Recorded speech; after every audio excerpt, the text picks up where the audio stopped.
అది అంత అవసరమా అనేది కూడా ఒక ప్రశ్న. చేస్తారు, తప్పదు. ఎందుకంటే ప్రూవ్ చేసుకోవాలనుకుంటున్నాడు. ఒకటి స్ట్రాంగ్ లీడర్గా ప్రూవ్ చేసుకోవాలనుకుంటున్నాడు రేవంత్ రెడ్డి.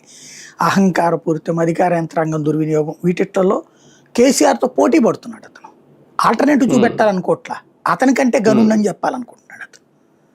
వ్యవస్థల దుర్వినియోగం అనే విషయంలో కేసీఆర్ కంటే నేను వేరముద్దునని చెప్పాలనుకుంటున్నాడు. రైటర్ రంగాన్ని జనం డిసైడ్ చేస్తారు.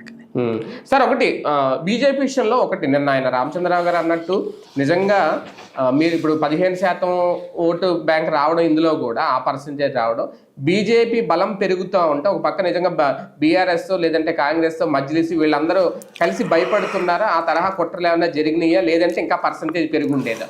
ఖచ్చితంగా జరిగినాయి. ఇప్పుడు కొన్ని చోట్ల ఎంఐఎం తను గెలిచే చోట తను మిగతా చోట్ల తన ఓటు నాటికి డైవర్ట్ చేసింది కాంగ్రెస్కి. ఇదివరకు ఇదే ఎంఐఎం బీఆర్ఎస్కి డైవర్ట్ చేసింది 2020లో.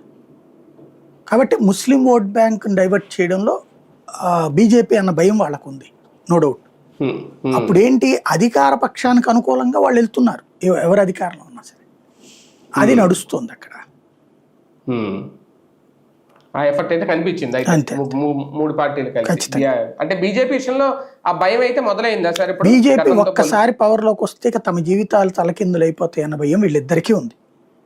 ఇంకా రాకూడదు, ఇప్పటి నుంచి రాకూడదు అనేది ఇప్పుడే తొక్కాలన్న ప్రయత్నం చేస్తున్నారు. అదే కదా, రైట్. చూద్దాం మొత్తాన్ని.